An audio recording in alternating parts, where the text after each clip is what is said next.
The following program is underwritten in part by World's Best Cat Litter. You love your cat, but you don't love the litter box mess. Switch to World's Best Cat Litter and get a cleaner litter box with less hassle and less litter.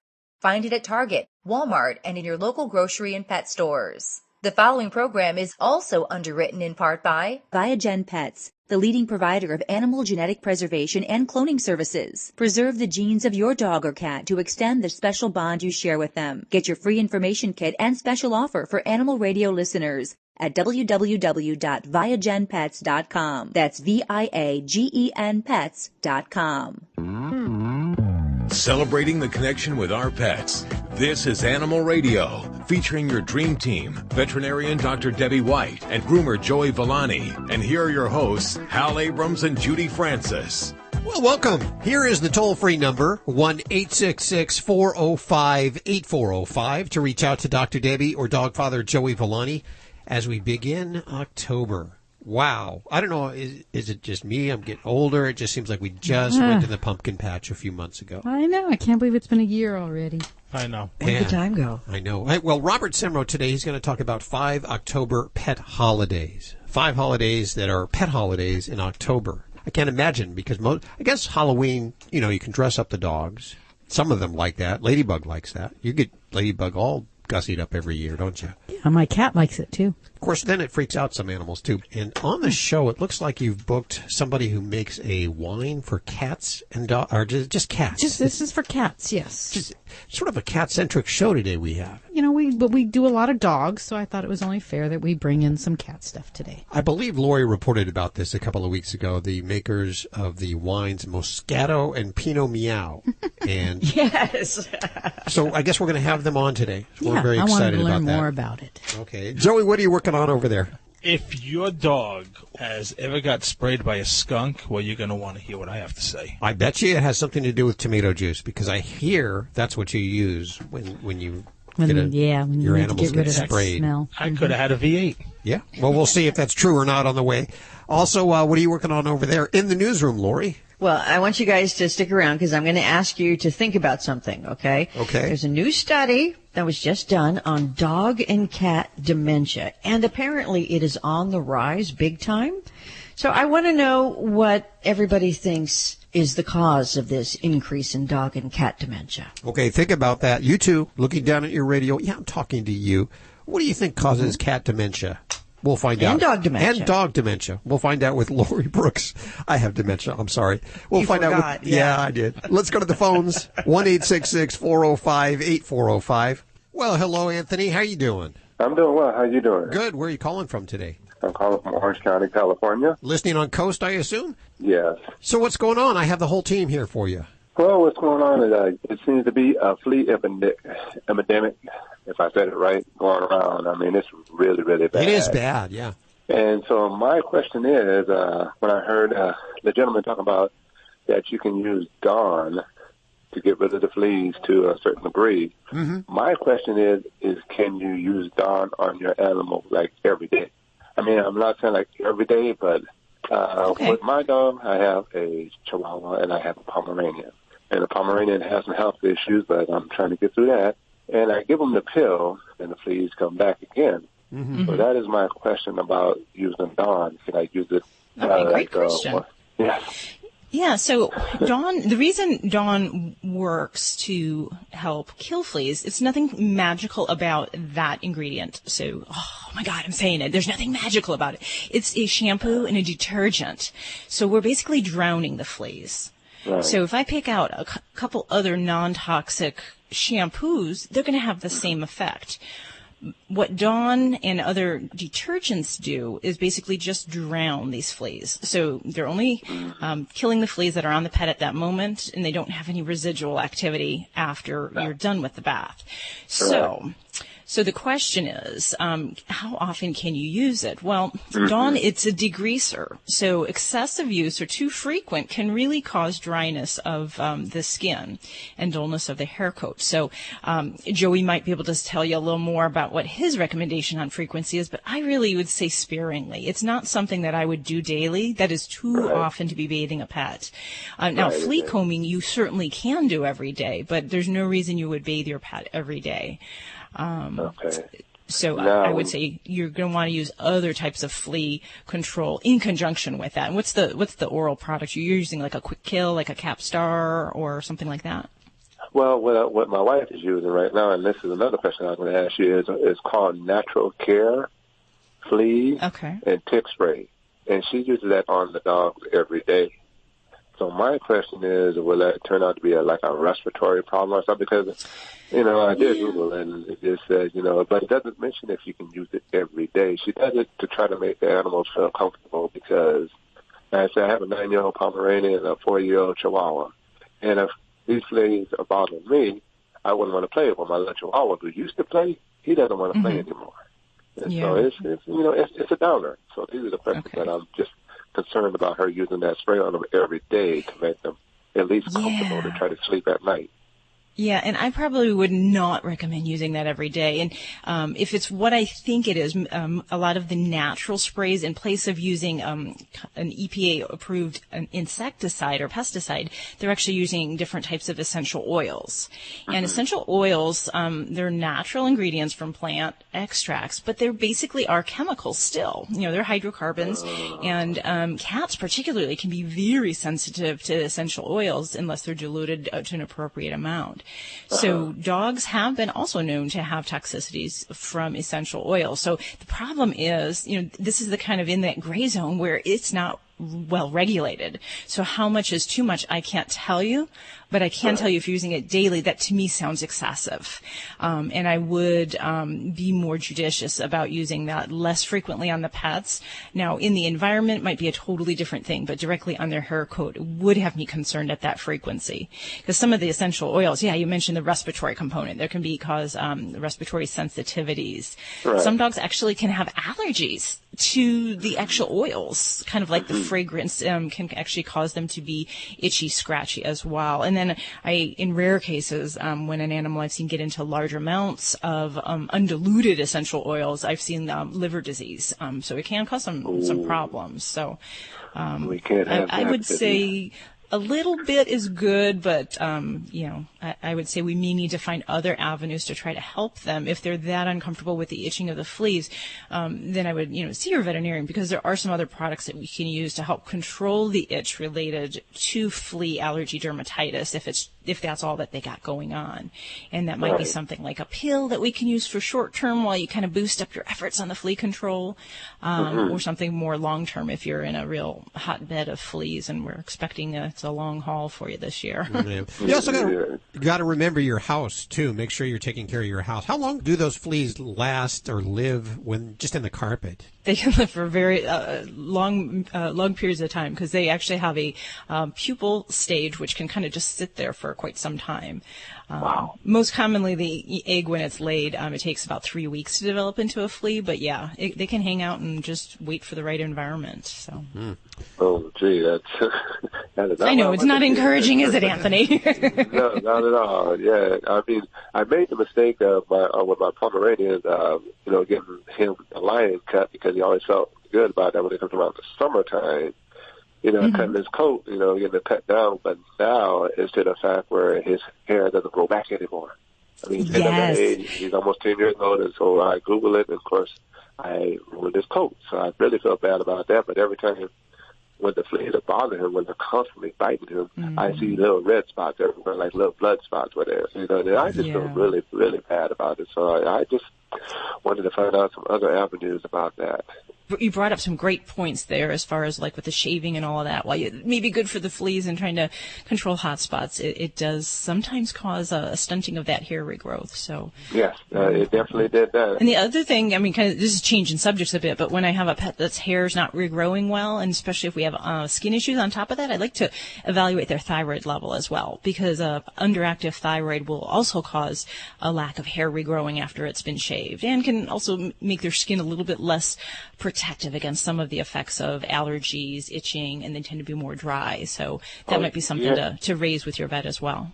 Oh, he has thyroid issues. We got him on. He does. All right. Oh yeah, yes. Oh yeah. He has thyroid issues, and he had kidney stone, so, he's hanging in there. He's almost 10 years Poor old. dear. Yeah, yeah, definitely. Well, good luck with everything there, Anthony, and Thank you, you're taking good care of those babies there. Yes, I will. Thank you very much. Toll free 1-866-405-8405 to reach out to the Dream Team or ask your questions from the free Animal Radio app for iPhone and Android. Download it now. You're listening to Animal Radio. Call the Dream Team now at 1-866-405-8405. Hi, it's Alan Cable, and we're talking about dogs. I'm going to give you a little project. I want you to watch your dog for a week. His body language, the way he moves, his energy level. Is he calm and happy or wound up and manic? Watch your dog as much as you can for an entire week. Just observe your dog's behavior and then really think before you react. I'll give you an example. I was in the dog park just yesterday. A woman with a smaller dog is walking. Her dog barks at just about every single dog and just lays into this bigger dog. The bigger dog is calm and relaxed and pretty much just wants to say hi, do a little sniffing around. You can observe the different energy. One dog very nervous, very afraid, manic, anxious, fearful. The other dog, calm, relaxed, la-di-da. What do you think her response was? Well, she immediately snatches the dog up, is holding the dog, going, "Oh, it's okay, it's okay." Now, that would be the perfect thing to do if the dog were human, but it's a dog. So what do you think the dog gets from that? He's acting crazy and gets affection. So that tells him it's a good thing he's acting like that. She's reinforcing it. It also tells the dog, yes, there is something to be afraid of, and you're right to be afraid. The best thing to do since the dog's on a leash is just turn around and walk the other way. And if you can't do that, you get out in front of the dog to show him you're in charge and you're going to protect him. You're the pack leader. This is assuming, of course, the dog that he's afraid of is mellow. You don't want to get in the middle of two insane dogs. Now, you also give your dog a correction to refocus his mind. Little jolt of the leash, little hand signal, and you do it over and over again until the dog starts to understand that that behavior is the wrong behavior. When the dog is mellow, you say, good dog. The more in charge you are, the more calm you are, the more calm your dog's gonna be. Dogs are like kids. They need boundaries, and you're the only one who can show them what they are. But you can't do it with words. You've got to do it with body language and corrections and a composed, calm self. And don't forget the praise. So go out there and watch some dogs. Watch yours. See if you can figure out what your dog is saying. And before you act, think about the message it's sending the dog. Animal Radio is underwritten in part by Viagen Pets, the leading provider of animal genetic preservation and cloning services. Preserve the genes of your dog or cat to extend the special bond you share with them. Learn more at www.viagenpets.com. That's VIAGEN pets.com. For over a decade, Viagen has been the leading provider of genetic preservation and cloning services of prized livestock with thousands of satisfied clients. Now announcing Viagen Pets, providing genetic preservation and cloning services to pet parents. Consider preserving the genes of your pet to extend the special bond you share with them. Get your free information kit and special offer for Animal Radio listeners at www.viagenpets.com. That's VIAGEN pets.com. You're listening to Animal Radio. If you missed any part of today's show, visit us at animalradio.com or download the Animal Radio app for iPhone and Android. If you've ever been skunked or your dog skunked or your cat skunked, it's a horrific thing, as Joey would say. And of course, we all think that tomato juice is the easy go-to solution. It is not. And Joey will tell you why in just a couple of minutes right here on Animal Radio. We'll head back to the phones for your calls, toll free at 1-866-405-8405 for Dr. Debbie or Joey Villani. And a short check of the news just around the corner. What do you have coming up? What happens when you invite over 1,000 dogs to a baseball game? I heard about this. This is so cool. If you haven't heard about this. How fun would that be? I'd want to be there. As long as it's in a stadium and not my house. That's or on the backyard, yeah. Yes. We'll find out more about that in just a couple of minutes. Let's go to the phones for your calls. Well, good afternoon, Heather. How are you? I'm doing well, thank you. I'm so pleased to get your call. Where are you calling from? Arroyo Grande, California. Boy, we're getting lots of calls right around this area. You must be listening on KVEC. You bet. And, it's a great station, and they've just undergone some changes, and I'm so excited that they've kept the best of the best. So there you go. There you go. Well, I think we've actually been on this station, I think, at least a decade now. So we're very happy to be a part of KVEC. Great. So what's going on? How can we help you? I have the whole team here for you. Oh, terrific. We need a whole team. Uh-oh. So it's a household with my daughter and I have had 2 Chihuahuas. One is 4 and one's 3. It's Mama and Baby. I mean, literally. And then we have several cats, and the cats aren't the issue. We brought in a new rescue border terrier puppy in June, and he got along great with the Chihuahuas until he got bigger than them. And then now they're, and they played and they cleaned each other and did their ears and all that stuff, and it was great fun. But all of a sudden he got more, I don't say aggressive, but assertive in his play style. Okay. So they now turn the other way and leave the room when they see him coming in. Okay. And we've tried, we give them treats and we give them all love and all that stuff. And we just need to know if it's a puppy stage or something we should do to kind of control his aggressiveness with the play style, which they do not appreciate. Okay, now you see aggressiveness, so I just need a little clarification. So meaning he's rambunctious, like he kind of bounds on them, leaps on them, and it's something they don't appreciate, or is it actually gotten to bites and growls and no, something I would more say like that? What you said the first part. Okay. It's just too rough a play for them. And they are neutered females, and he's a neutered male, and he's probably going on 4 or 5 months now. All right. Well, you got two different demographics going on. You've got the adolescent boy right now. Okay, we'll put this in kid terms. We got the adolescent boy, and you've got the 20-year-old college age girls. So, do they want to hang out and play a lot together in the human world?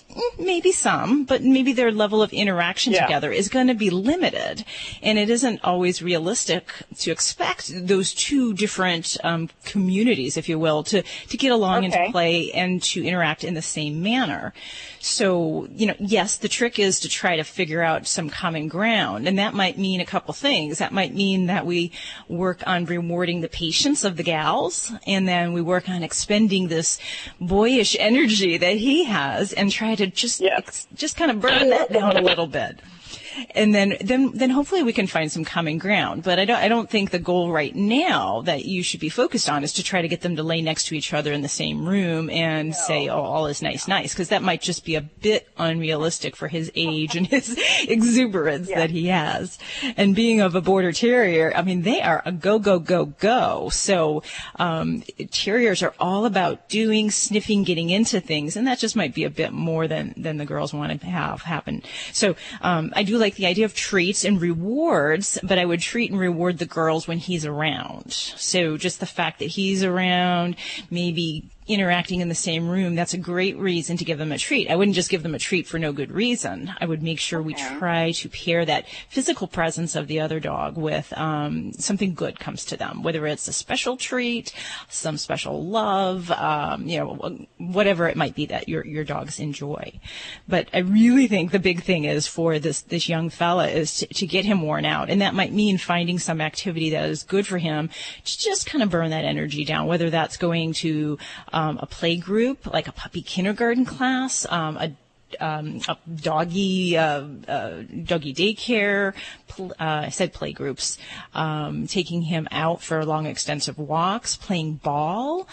Some little terriers excel at things like fly ball, which is kind of a retrieving game with balls where they have to do a relay race, and that could be a great thing as well. So something to give him some physical activity and stimulation, so that when you do have them all together, you can kind of expect hopefully the interaction will be a little bit more on a subdued level for him.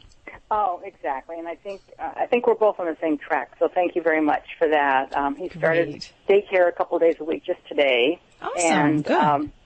So we started a dog. Anyway, so I think just kind of try to tire him out. Yeah, exactly. And, and recognizing when his behavior starts to kind of amp up. And if that means kind of interjecting yourself into the equation, you see that he kind of gets that. Some puppies get kind of a crazy puppy, like around where they look like they're just going to. Kind of like it's on the hunt, kind of, which is his nature. It's like, okay, calm down.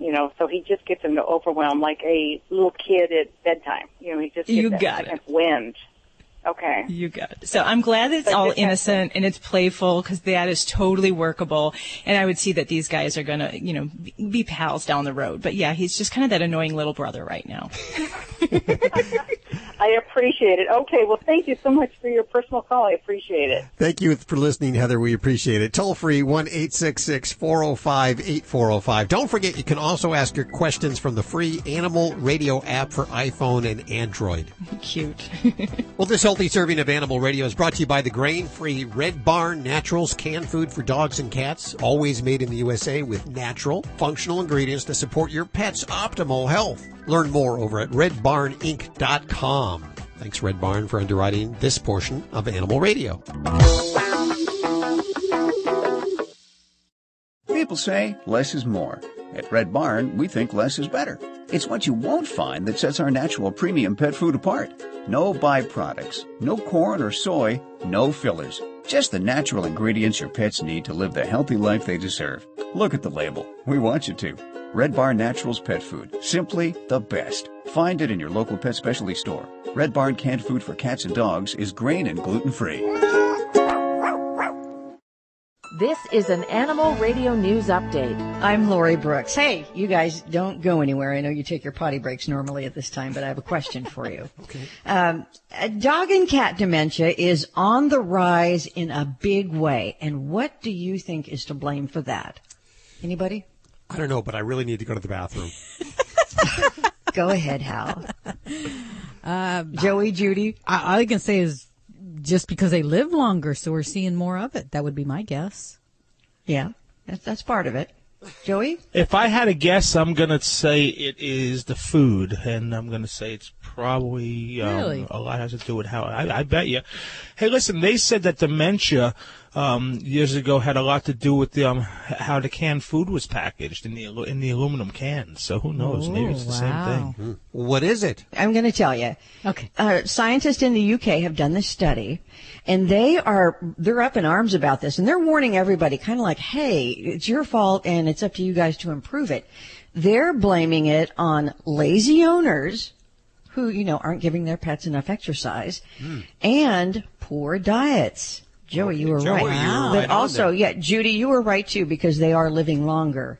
But in this study that just came out, it shows that a third of dogs begin to suffer from mental decline at age 8. And then that increases to 2/3 of all dogs who were over age 15. So this is not looking good. For cats, half of all cats over the age of 15. And for those who are a little younger, between 11 and 14, it's about 1/3 of them who suffer from dementia. And the vets warn that cheap pet food, their pampered lifestyles, lack of exercise, they are all to blame for this sudden rise in the number of pets that are developing dementia. The average dog does now live to the age of 12 and a cat to 14, thanks to the care that they receive from their owners and medical care, of course, and all the progress is there. But the areas of sufficient exercise and good diet could both use some major improvements, they say. Because, years ago, we weren't seeing pets live until 17 or 18 years old, like some of them do these days, which, as they said, is part of the reason that we are seeing some more dementia now. How do they display the dementia? Is it like, do they leave the stove on? What is it that? For me, it's real obvious. It would be kind of obvious, but I remember reading one of the symptoms was that they forget their way around, like they'll back in, they'll go head in first somewhere, and then they forget to back out of it. They forget how to get out of it backwards. I think our cats forget that they just ate. Yeah, that's... And they want to eat again. Yes, exactly. Joey? You look at my bird, okay? Now, Gurney eats fruit, seeds, and vegetables. She's 40 years old, sharp as a tack. Okay? And she's going to live to 120. Well, exactly. Then your dog eats chicken meal and byproducts, and then we wonder if it's the food. Of course it's the food. I mean, come on. It makes total sense. I mean, same thing with people. I think they absolutely need to get some regulation in on that industry. Well, the outfield seats at U.S. Cellular Field, that's in Chicago, where the White Sox hosted 1,122 dogs and their owners. I would have been in heaven. This was during a game against the Cleveland Indians. That game set a Guinness World Record for the most dogs ever at a sporting event. The Sox had set out to achieve the record for their annual Bark at the Park event, and they set the Guinness World Record because the official was actually there game night to verify the record and award the team honor that night. The Sox needed a minimum of 1,000 dogs in attendance in order to set the record, and then it wasn't just enough to have the dogs. They had to remain in their seats, and they were all in the outfield area for a period of at least 10 minutes. Starting at the top of the third inning. I guess you really have to plan these things. And that was all so that they could record the counts. So they counted over 1,100 dogs in less than 10 minutes. A clock in the outfield did count down the 10 minutes. It was during the third inning. And then the Sox announced the record was achieved in the middle of the sixth inning. There were, many dogs, as you can imagine, and a lot of them dressed in White Sox fan gear. And they all did a lap around the field. That was before the game, and then the evening ended with an 8-1 victory for the Sox. So it was a really good night for everybody there. You know who it wasn't a good night for, though, was the janitor afterwards who had to clean up after 1,000 dogs. Hopefully there were a lot of poo-poo bags hanging on those leashes, Hal. I'm hoping. You talk about the janitor. Usually it is us the human, who has to clean up after the dogs when you go to a park or wherever. But some dogs apparently consider it their duty to return that favor to humans. Because in Germany, there was a woman who recently, I don't know if you saw this video or not, but she captured it on video, this very civic-minded dog doing his fair share of cleanup by putting a mouthful of trash into a garbage container all by himself at the park. The video shows the trash-toting canine walking with the garbage in its mouth, walking towards the trash can in the park, and then the dog puts its nose under the trash can lid to lift it and carefully drops his mouthful of trash into the can. I think that is a great trick training idea. Better than some humans, too, of course. I mean, they never pick up after themselves. Yeah, that's a very good point, Hal. The group Citizens Advertising Takeover Service. Now, that stands for, the acronym is CATS, right? Get it? It is managed to replace all the advertisements in one London Underground rail station with pictures of cats. For 2 weeks, commuters at the Clapham Common tube station are being greeted by big pictures of adorable kittens instead of, ads selling vitamin water or the 15th edition of a Jason Bourne movie. Cats is the brainchild of Glimpse. It's a creative collective aimed at positive social change. And according to the group's founder, that idea came from a suggestion to, I love this, imagine a world where friends and good experiences were more valuable than the things that you buy. So the group was taken by that too, and they began a crowdfunding campaign on Kickstarter earlier this year, and they raised over $30,000 to buy the advertising space, which features several photos of stray cats that are in need of homes. Now, the response has been fantastic. You will see the people coming through the station with some smiles at first, like how cool is that?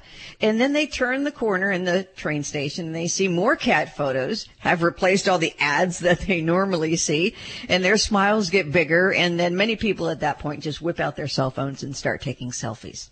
So it's been a huge success, and now it's hoped that the campaign will inspire advertisers to rethink their public impact and will use their powers for more good. We hope. Yeah. Paws crossed. Yes. I'm Lori Brooks. Get more breaking animal news anytime at animalradio.com. This has been an Animal Radio News Update. Get more at animalradio.com.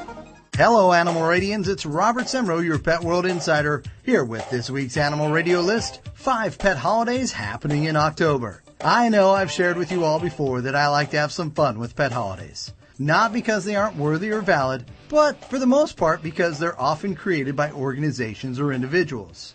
Don't get me wrong, I love to party and celebrate with my Animal Kingdom friends, and I'll use any excuse to do it. Still, the creation of pet holidays is something that makes Hallmark and other greeting card companies smile and say, genius, why didn't we think of that? That being said, here are a couple of October pet holidays that we will certainly be talking and reading about.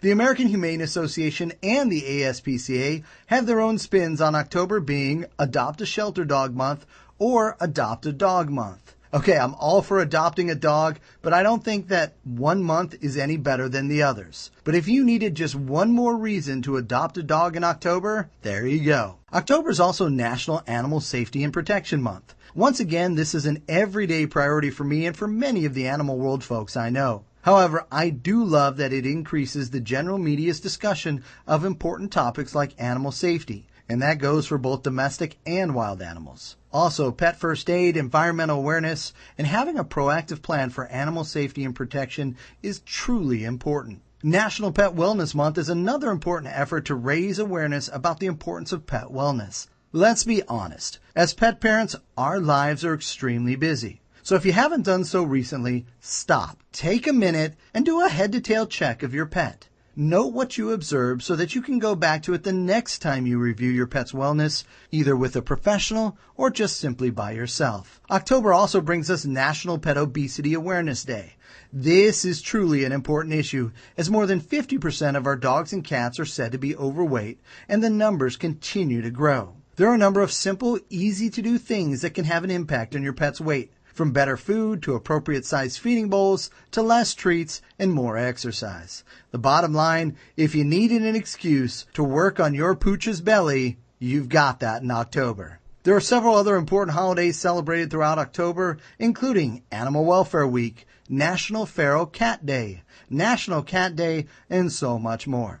You know, after looking at all these, I'm inspired to suggest just one more. October is sure to be the dress your pet up in a funny, crazy, ridiculous, or super cute outfit and share it on social media month. Or as I like to call it, why pets get revenge on their people month.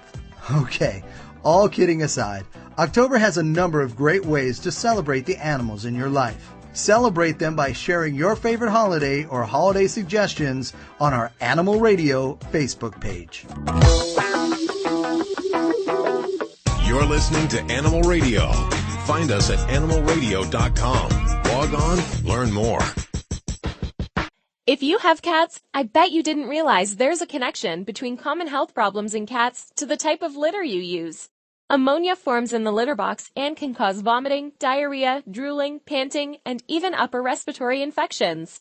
You can stop this by switching to Cat's Incredible Litter. It has patented technology that stops ammonia from forming, with all profits going to help animals in need. Available now at your local pet store and Petco stores nationwide. You're listening to Animal Radio.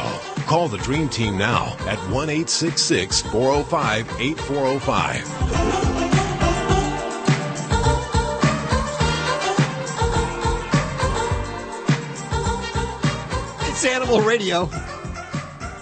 There's another one. No, are you serious? Where? Hanging right there from Oh my God. We're infested. We're not infested. Yes, we are. We attract animals here at Animal Radio. And I was just before we went into the last break, I was looking down at my microphone, which I get pretty cozy with. And I noticed there's a little inchworm, except it wasn't even an inch. It was like a 1/4 inch worm, just a little worm crawling across the microphone. Oh. Why are you so disgusted? Because it's a creepy crawler. It's just a little. I had to take him out to the garden. You set him free. I did set him free, but now I see there's another one hanging from the telephone hybrid. Some of the equipment here in the studio, which is very strange. But I guess it's an animal show, and they're all here to join us. Yeah. Okay. In a few minutes, we're going to talk to Brandon over at Apollo Peaks, and he makes a wine for cats. For cats. The MosCAto and the Pinot Meow. That's cute. I like so that. if you enjoy having a glass of wine in the evening and your now cat's you can sitting on share your it lap, with your cat. you can share it Yeah. with your cat. So that's on the way. Nobody likes to drink alone. And, we were talking about the Internet just a few minutes ago and how powerful it is, especially for cats. We know the cats actually started the Internet. But we also know the success of Instagram, especially this next gentleman. He is an Instagram, what should I say? Sensation. Hit sensation, especially with his animals. We welcome Steve Gregg to the show. Hi, Steve. How are you doing? Hi, I'm good. How are you? Very good. So now how many cats and dogs do you have? Oh, gosh. Well, there's 9 dogs and a pig, and then there's 2 cats also, and some chickens and a couple of ducks and a rabbit. Steve, are you a single man? I think you know the answer to that. You have lots of love in your household. That's the answer to that, right? Are these all rescues? They are, except for one dog. I have one dog from before I started rescuing seniors, the Irish Wolfhound. I've had him before I started doing that. But other than that, they're rescues. So these are special needs animals. Yes. They're dogs that weren't getting adopted either because they were too old or because, they had some kind of problem, blind or, skin conditions or bad knees or whatever. So you started posting these guys on Instagram. Yes. And what was the reaction? Well, it's funny because, you've got 9 dogs and a pig in the house. So I had some pretty great pictures. So I just started posting and it started to get some attention and started to grow. And then I got a really big bump in followers when Humans of New York, I adopted a dog from his girlfriend's site, which is Susie's senior dog. And I didn't know that was Brandon Stanton from Humans in New York. I didn't know that was his girlfriend, but I saw this dog and she was blind and she was in the middle of nowhere and she'd lost all her hair and she had sores on her face and I was like, well, I got to get this dog. And so I adopted her and then he called me and he was like, this is Brandon from Humans in New York. I just really want to thank you for adopting that dog. And then he looked at the account and he liked it and he posted something on his Facebook that this was one of his favorite accounts. And then it grew a bunch from there and it's just kind of grown in steps like that. Wow, it's amazing how things go viral, huh? Yeah. Yeah. Does the pig think that he's a dog? Oh, I think she thinks she's better than a dog. Sure. I'm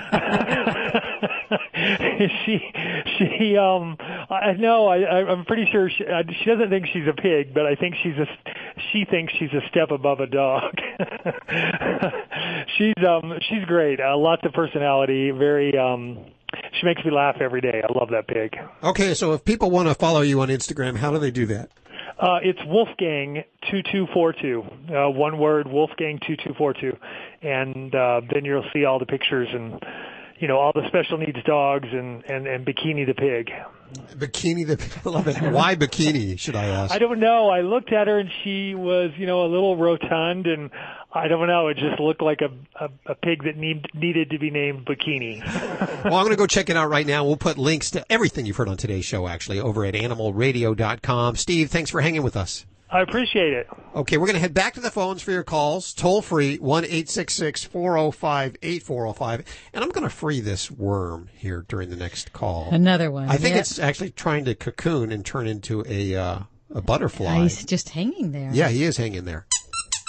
Let's go check in with Susan Sims right now. She's reporting today from St. Louis, where I believe she's in a hotel room getting ready for tomorrow's big events in St. Louis. Where are you guys going to be? Oh, my gosh. We are so excited. This is like the biggest event of the tour. It's at Tilly's Park in Ladue. It's the Canine Carnival. I think it's in its 25th, 26th year. Over 3,000 people show up, and our line to spin the wheel does not let up for 4 hours. So if you want to get in there and line up for prizes, donate to the shelter, that is the day to do it. I saw you spinning the wheel on the Hallmark channel during that morning show. You are quite the little TV star, aren't you? We were really fortunate to get invited to be on Home and Family, and it was so much fun, and I hope they invite us again next year, but it was a blast. Okay, so if you're in St. Louis, where do you got to be tomorrow? We're going to be over at Tilly's Park in Ladue, and it's online. If you go to FidoFriendly.com, click on the Route 66 logo. It takes you right to that page that loads up all the events, all the dates, all the times, and all the locations. Okay, and you've been working yourself across the country for almost 3 weeks now. You'll be in Chicago next Saturday, and then in Springfield, Illinois on Sunday, and then off to Kansas City, Missouri, and Merriam, Kansas. It seems like you might be doing a little backtracking. Yeah, we do. We do the best we can to stay close to the route, and we try to work with all the shelters and make sure this is a good time to host events with them. So we do a little backtracking, but it's okay. It's still a lot of fun. And it's always fun along Route 66. Have you given any thought to my idea on Find Your Baby on I-80? I actually love that idea, but if you, Hal and Judy, you would have to come along. There you go. That's I like that condition. idea. I always thought you had the fun job anyway. Did you know canine caviar diets are formulated with common health concerns in mind, such as diabetes, cancer, and kidney disease? You see, canine caviar uses low GI carbs, which reduce hunger and prolong physical endurance. Free of GMO, gluten, hormones, steroids, and antibiotics, canine caviar's 5-star dog and cat foods are the only alkaline-based foods in the world, and that promotes a healthy lifestyle for your furry family. Find out more at caninecaviar.com. Celebrating the connection with our pets. This is Animal Radio, featuring your dream team, veterinarian Dr. Debbie White and groomer Joey Villani. And here are your hosts, Hal Abrams and Judy Francis. Okay, this hour, your calls toll free at 1-866-405-8405. Also, we're going to visit with the makers of cat wine. Is this for real? Cat wine? Yeah. I remember this. Lori reported on this a couple of weeks ago. They make a MosCAto and a Pinot Meow, if my memory serves me correctly. These are for your cat, and I believe they're infused with catnip. We'll have giveaways coming up in just a couple of minutes right here on Animal Radio. Have you ever heard of that, Doctor? This will be a first. I'm just wondering if these cats are going to, start ordering things off of TV afterwards. What are you working on over there in the newsroom, Lori, for this hour? I was just reading some research. There is a country where the people live longer than we do here in the United States, and now their animals live longer, too. We'll have to find out what the secret is, and I'll tell you. Must be Greece. Don't they live long in Greece on those Mediterranean islands? I think so. I thought you meant Greece as in French fries at first. No. Neither, Hal. Doesn't help. Okay, that's on the way. Let's go to your calls first for Dr. Debbie and Joey Villani. Well, hello there, Kathy. How are you doing? I'm fine. How are you? Good. Are you on a speakerphone? No, I'm wearing my headset. Oh, okay. Are you in the bathroom? No, is it echoing? I'm in a small room. Now I'm walking out. Okay, now you sound great. So where are you calling from today? I'm calling from San Luis Obispo, California. Just down the street from us. So what's going on? Where are you actually in Morro Bay? We are in Morro Bay. Ah, okay. Well, what's happening is my mom, who's quite elderly, just adopted, and I helped her find a new cat, or a cat for her to have as a companion. Okay. And the cat is 8 years old, and her elderly lady passed away. And in the last couple of years, this happened 2 years ago, and since then she just kind of got bounced around, and, well, she got abandoned at first. She just got dumped outside by the family, and then she fortunately got taken in by the Cal Poly Cat program. Okay. And, yes, she's been through a couple of homes, just really through no fault of her own. But her name is Squeakers, or that's, I think it was a nickname, but my mom really wanted to name her something nicer, and I was just wondering, at 8 years old, is it a bad thing to rename a cat, especially this poor kitty who's had so many changes? Yeah. Well, I guess the first thing we have to realize is when we name a cat and we call them, how often do they actually come to us? Yeah, I have a hard, but so this is maybe a little bit different than a dog in that the response time and the turnaround that we're going to expect with calling a cat is going to be, maybe a little lower bar than we would have for a dog. Yeah. So, but that being said, I can understand that if your mom was interested in changing her name, but, I just can't say that it's going to be an easy thing to get the expectation that the kitty is going to respond and come to the name. I don't want to confuse the kitty or make her any more unsure of her situation than she might be.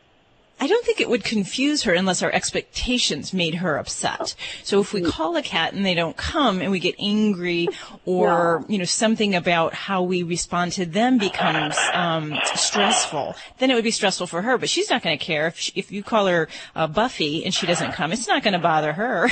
So it might frustrate your mother, though, and that might be the thing that, I might just advise to not change the rules or the name so much, because it really might put your mom in more of a situation where she becomes frustrated the kitty's not coming to her name, or responding to her name in whatever way. Now, it can be done, and if you have the means to assist your mom with this is something you can certainly do, using food as the reward to kind of retrain her.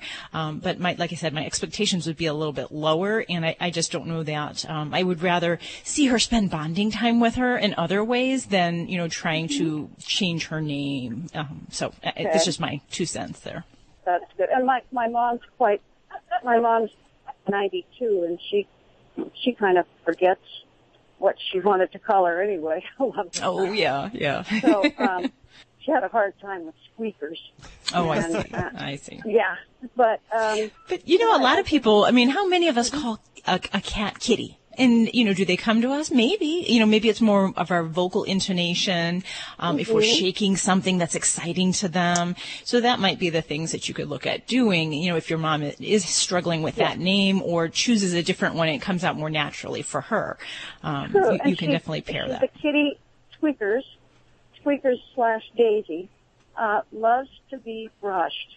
So I suggested to my mom that maybe she brush her or just have some kind of enjoyable time. Sounds like she'll be a great companion for your mom. And, that is the power of the human-animal bond. It keeps us healthier, keeps us going, and really gives us some sense of purpose in our lives. So thank you so much for your call, Kathy. We appreciate you calling and bringing up that question. That's a good question. Best of luck. Yeah. I think in the last 16 years, we've never heard that question. So that was the first time that we've heard that question here.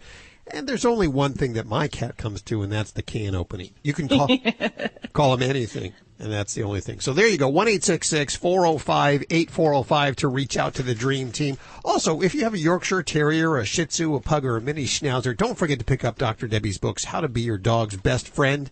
They're available over at Amazon as Kindle books, and we have links from animalradio.com. Hi, who's this? Hello, this is Richard. Hey, Richard, how are you doing today? Hey, great. I wanted to tell you how to get rid of fleas. How to get rid of fleas. We've been having a lot of flea calls today, so this is helpful. How do you get rid of fleas, Richard? All right, perfect. No poisons, none of that. No, you don't poison everybody in the house. Don't spend anything. We were living down at the beach. This has been 20 years ago, though. That was the last time I had them. They're pretty bad down at the beach. Oh, my God.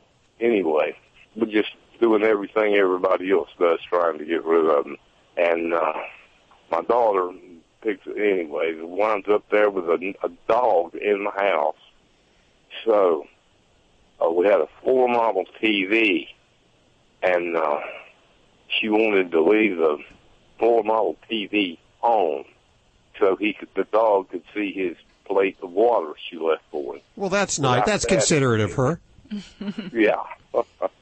Anyway, we did that, and I muted the TV. I slept in there, and the next morning, the pie pan, with all the lights out now, except that television running, that pie pan you couldn't see the bottom of it because of the fleas on top. I see. Okay, here's how you get rid of them. All right, and I kept doing that until they quit appearing. Okay, so let me make sure I have this straight. You had a pie tin? Is that what you were talking about? Water. A pie tin? Any kind. I would assume any type of pan, but she put the water in a pie pan. And put it next to the TV? In front of the TV. Yeah, she was floor model TV, right up under the TV, right beside of it. Well, that's creative.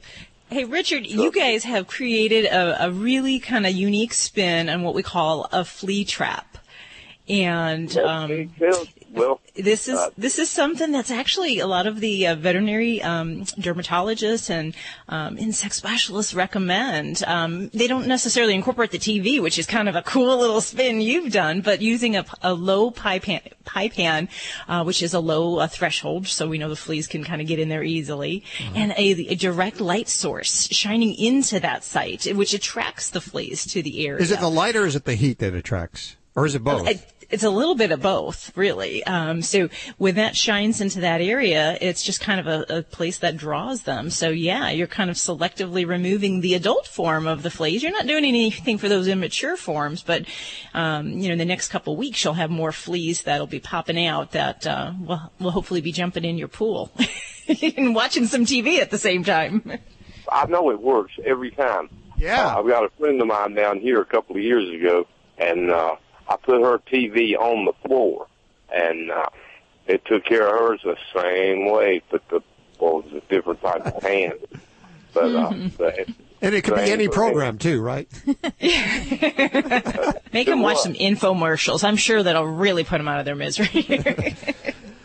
Well, all the lights out in the house except that TV, and I had it on mute, leave it all night, and hello, Dolly. Yeah, well, that's cool. That's a very good idea, Richard. I got to try this. Give that a try. Now, I would imagine that the newer TVs, the LCD TVs, probably aren't, well, I don't know if it's all light, but they're not as hot, so it may not work with some of the newer LCD TVs or flat panels, so you need probably one of those older ones. But a great idea. Richard, thanks for calling. Toll free, 1-866-405-8405 to reach out with your dream team with your questions or flea remedies. And you're barking all the time. It doesn't stop. That must drive you crazy, huh?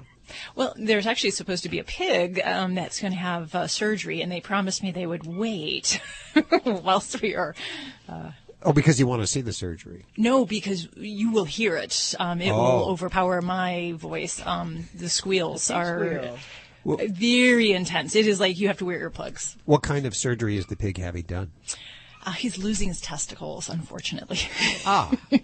Or I should say fortunately, because he'll be a much happier, pleasant baby to be around. Are they like dogs? They basically they become actually better behaved afterwards? They do, yeah. And also the males their tusks grow very long. It's hormonally driven. So they'll always have some tusk growth, but when they're not neutered, it gets to be a problem, and then they have to be trimmed quite regular. So do you do a lot of pig neutering? You know, it seems like we certainly do. Pigs are pretty popular pets in the Las Vegas area, so spaying and neutering is really important because the females, they are just as ornery when they're in heat, and they're pretty much in heat kind of on and off all the time. So they just make better pets, and certainly it avoids a lot of other health problems if you take care of that. Yeah, you probably don't want a female pig in heat around a lot. That would be... No. And we certainly don't need unwanted pig pregnancies either. Although there's not too many runaway, like stray potbelly pigs running around impregnating pigs in backyards. That's unlikely. Did you know canine caviar diets are formulated with common health concerns in mind, such as diabetes, cancer, and kidney disease? You see, canine caviar uses low GI carbs, which reduce hunger and prolong physical endurance. Free of GMO, gluten, hormones, steroids, and antibiotics, canine caviar's 5-star dog and cat foods are the only alkaline-based foods in the world, and that promotes a healthy lifestyle for your furry family. Find out more at caninecaviar.com. You're listening to Animal Radio. Call the Dream Team now at 1-866-405-8405.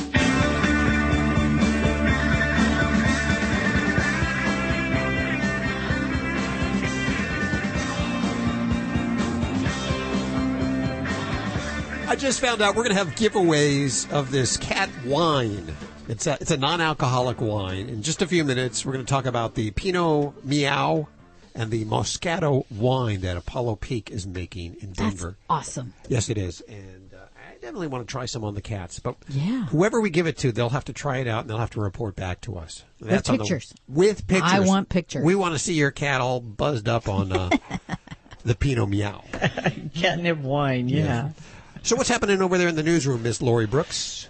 So coming up in Chicago, there are these ghost-busting cats. Actually, they're rat-busting cats, but they call them the Ghostbusters.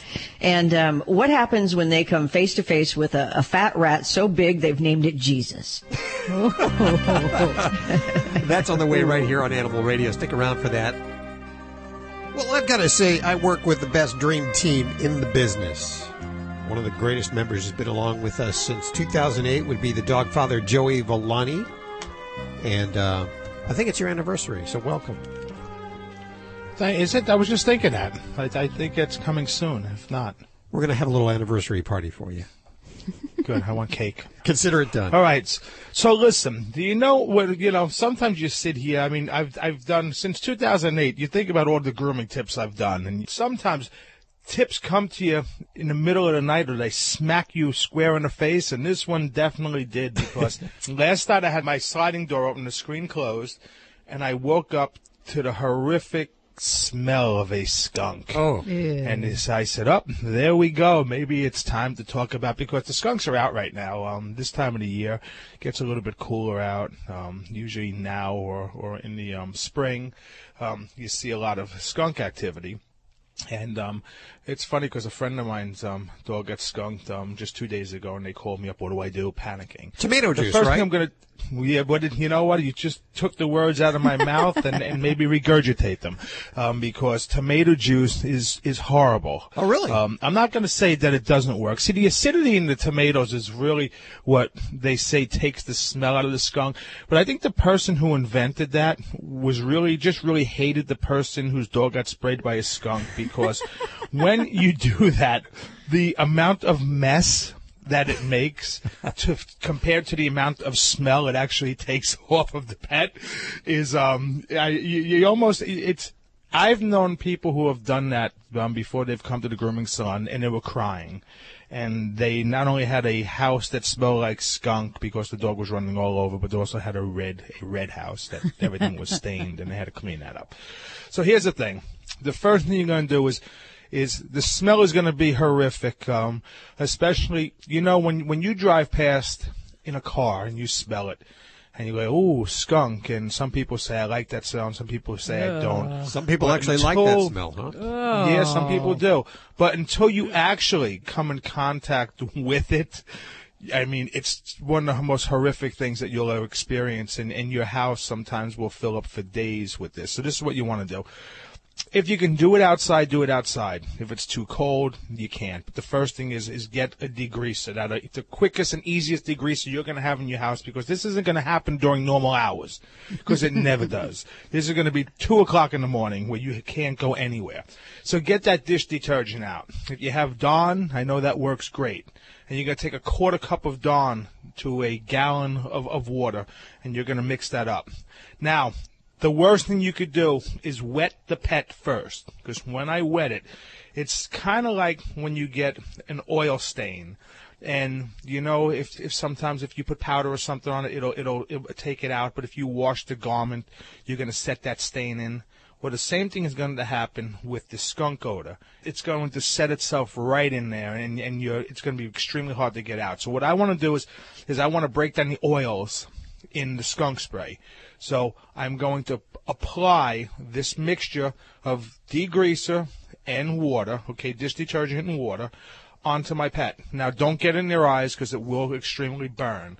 It's very drying to the coat, but unfortunately, this is we'll condition, we'll get it out. Shampoo it in really good, rinse it out, and then do a second treatment again and rinse it out. And then you could follow up with if you have a pet conditioner, it would be great. If you don't have a pet conditioner, use a people conditioner to get some type of moisture onto the coat.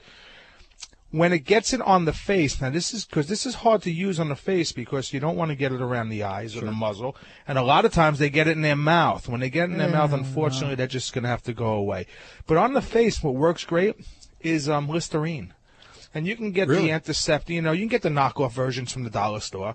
Works really good, because what it'll do is it'll break down the oils. But again, don't wet it first. If once I wet it, I solidify it. It's going to stay there for a long time. Mm-hmm. So what I could do is I could take a cotton ball, and again, you don't want to get it in the eye, but around the muzzle, around the cheeks, the places that's a little bit hard sometimes to shampoo. I can use that, and it works really, really, really well. So there you go, and you're not going to get it all out, but you're going to get it. It's going to be very, very bearable at that point. How long will it last after that point? Here's the thing. It all depends on how hard the dog gets sprayed. I've had dogs 6 months later, and especially when they get wet. When they get wet, you usually smell it again. And, your dog will go out in the rain, you think it's gone, and then they'll come back and you say, it smells skunk, and it's fluffy.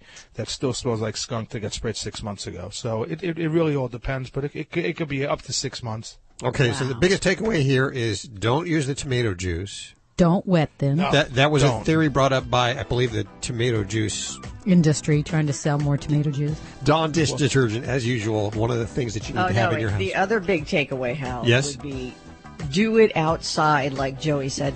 There you go. Joey Villani, the Dogfather, is on Animal Radio. If you want to talk to him, toll free 1-866-405-8405. This is Animal Radio.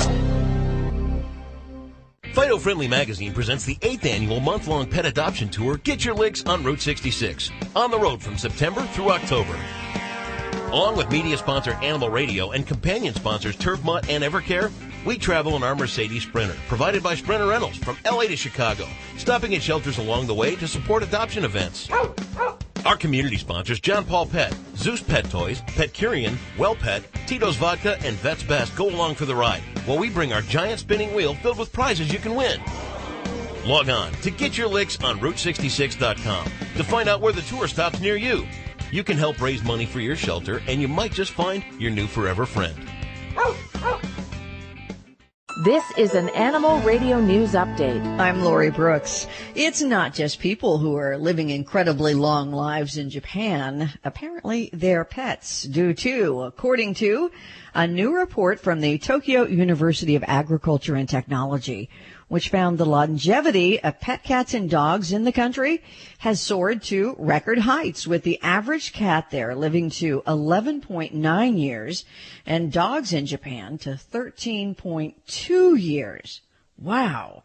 The latest figures reflect how the longevity of pets has steadily increased in recent years, with the average lifespan growing nearly 2.5 times for cats and 1.5 times for dogs in the past 25 years. That is huge. So let's compare this. The average cat in Japan lives almost 12 years. Now, in 1990, the average lifespan of cats was 5.1 years. So that's a big leap if we humans were so lucky. Now, for dogs, it was 8.6 years back in 1990. So they've added almost 5 years to their lifespans in just 25 years. That's amazing. But Japan's a whole different country. Researchers believe it's because of the growing number of pets there being kept indoors, better quality pet foods they're being fed, and major advances in medical treatment. Yeah. Meanwhile, the study also found, and you've probably heard this, but here is some proof. Researchers also found that mixed breed dogs live longer than purebreds, and female cats live longer than male cats. Now, here is the cherry on top of all of that research. Japan is not the only place in the world where pets are living longer. Here in the United States, for example, the average pet lifespan has soared to almost 13 years for cats and almost 12 years for dogs now. And by the way, if you've never been to Japan, the country is famously home to one of the world's more sophisticated pet industries, shall we say, with countless services totally devoted to all things pet-related, with the more innovative among them ranging from things like cat aromatherapy and dog dance classes to entire pet fashion shows. Wow. Don't the Japanese live longer, too? The humans? Yeah, they do. They do. Yeah, I thought so. Must be the yeah, food. So, yeah, it's got to be part of it, I would think. Most people visit Hawaii looking to spend, long, lazy hours on white sandy beaches, just relaxing. But very true cat people, on the other hand, might have a warmer and fuzzier option in mind. Because on the small island of Lanai, there is this very little known slice of feline heaven called the Lanai Cat Sanctuary, which is home to 495 cats. Wow. And apparently, people from all over the world love to fly in there just to hang out with these cats. And though there's a fence surrounding the property, there are no cages within the main area of the sanctuary. The cats, which they call Hawaiian lions, as they call them there, they have large huts and trees to climb on, patches of grass where they can sun themselves, and all of the human attention they could ever want. In fact, this place is so nice, diehard cat lovers call it the Fur Seasons, and instead of Four Seasons. Yeah. And luckily, it is open to the public for a few hours every day. Visitors, too, can adopt or foster if they fall in love with a cat and the sanctuary also helps to facilitate adoptions for both locals as well as out-of-state visitors. But if a cat is never adopted, no problem. It can live out its entire life there. The sanctuary is the perfect place for cats who need a home. But they say it's also doubly good because it serves a second purpose on the island, and that is also protecting endangered indigenous bird populations. Oh, yeah. I never thought about that. I want to go vacation there right now. Me too. It's a great reason to go to Hawaii. You'll have to look it up. Just Google it and look at the videos. You will see people everywhere. Just people taking pictures, and it's like they are starving for cat attention. These people are. It's really cool. Chicago Brewery has called up its version of feline Ghostbusters to handle their troublesome rodent infestation, and apparently this team is doing quite the fantastic job. Venkman, Raymond, Egan, and Gozer are the Ghostbusters named kitty enforcers that have taken up residence in Chicago's Empirical Brewery. Now, these cats come from the Cats at Work project, a wonderful project that removes feral cats from dangerous situations around town and then puts them in new homes where they can control Chicago's rampant rodent problem. The brewery staff struggled with rats in a big way before their feline friends swooped in to save their day. In fact, these rats were so big and bad, they even named one particularly massive rat Jesus after coming face to face with it several times. It was pretty massive. But since then, the 4 cats who are there, they've been working at the brewery, and the staff says they haven't seen a single rodent since the 4 moved in. Now, having the Ghostbuster cats is also proven to be much more cost effective than monthly extermination treatments because those didn't work. And the cats are really happy. They spend most of their time just lazing around the brewery in their special comfy beds because apparently just their scent is enough to keep rats at bay. I didn't know that. Did you guys? I'm learning every day. I thought that was amazing. So just having a cat around, it's a good reason. Now, in fact, the success of the Cats at Work program at the brewery has been so successful. You guys got to love this kind of stuff. It has led to a 30-day wait list for other businesses and families waiting for their own rat cat. The true seal of success. And by the way, if you are a cat lover, you can follow the Empirical Brewery Cats Adventures. They're on Twitter, too. I'm Lori Brooks. Get more breaking animal news anytime at animalradio.com. This has been an Animal Radio News Update. Get more at animalradio.com. You're listening to Animal Radio. If you missed any part of today's show, visit us at animalradio.com or download the Animal Radio app for iPhone and Android.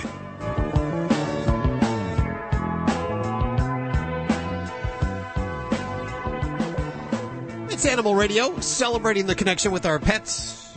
And if you're like me, you enjoy a good glass of wine every once in a while, maybe once or twice a week.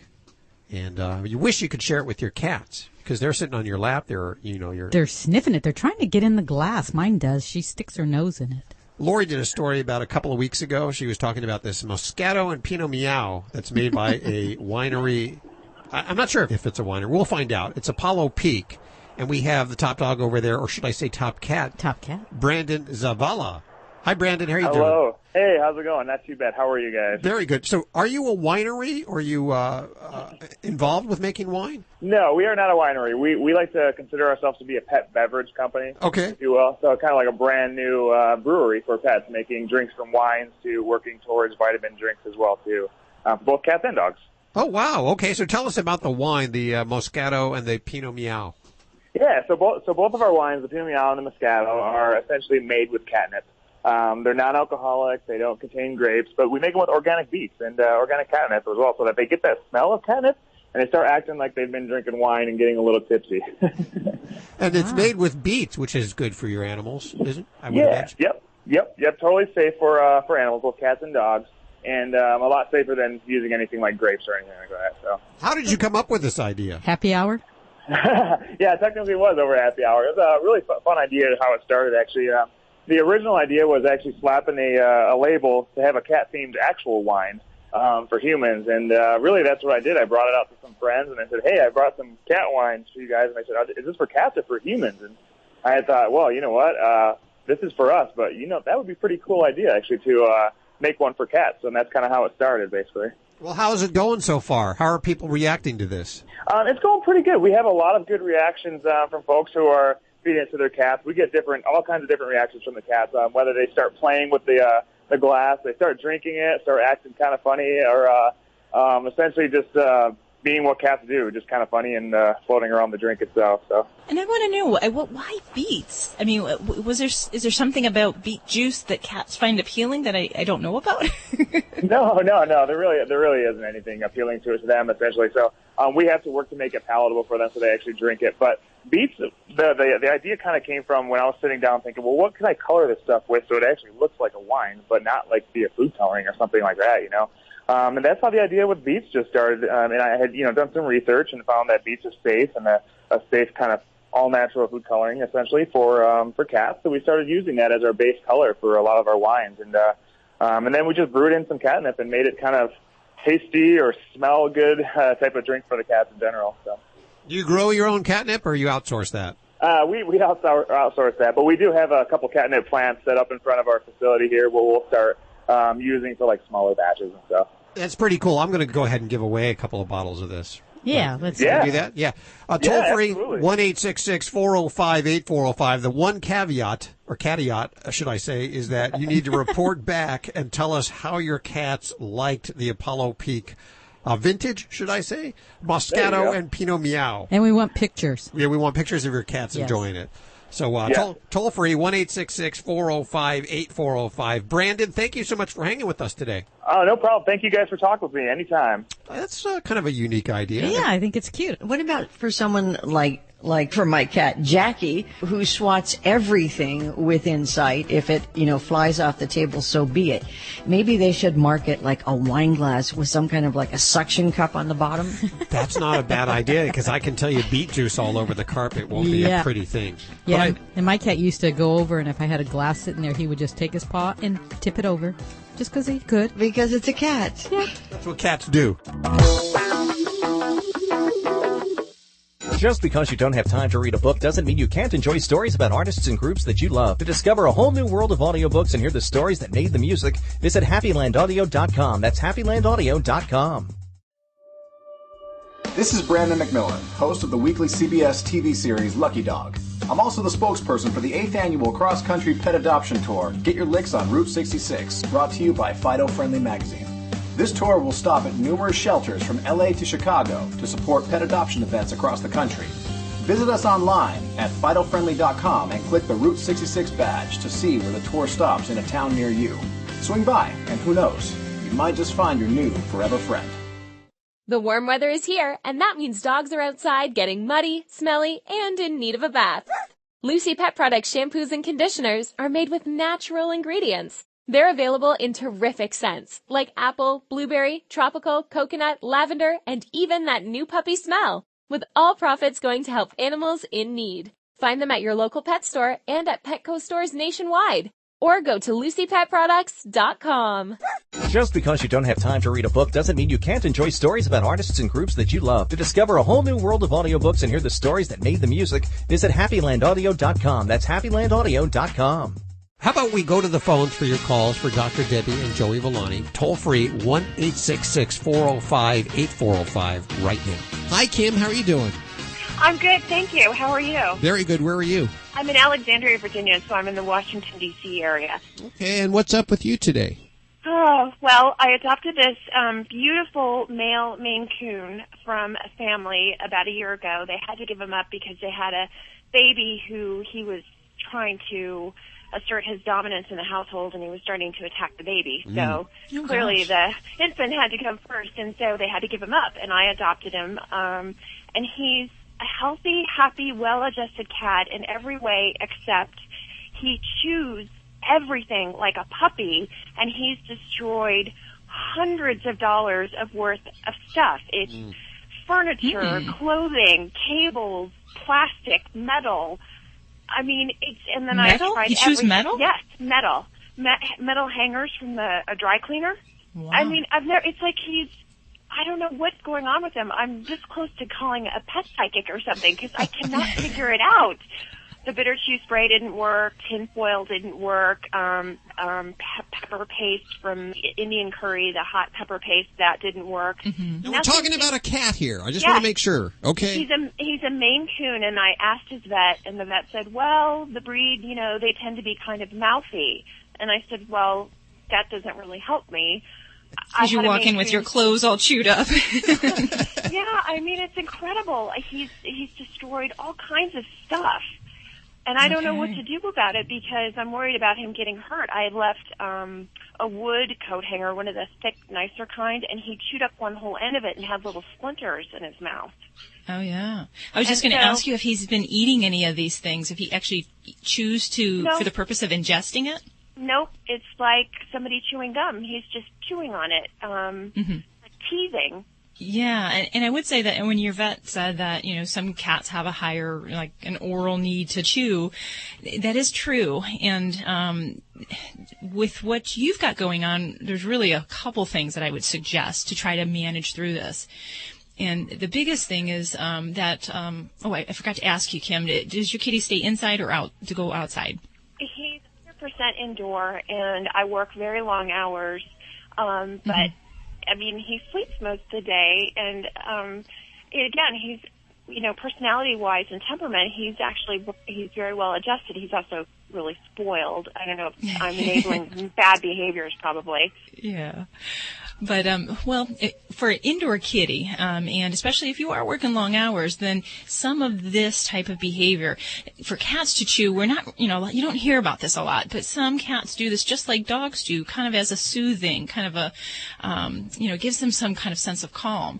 So, there may be that kind of oral need to chew on things, and it may just be he's bored.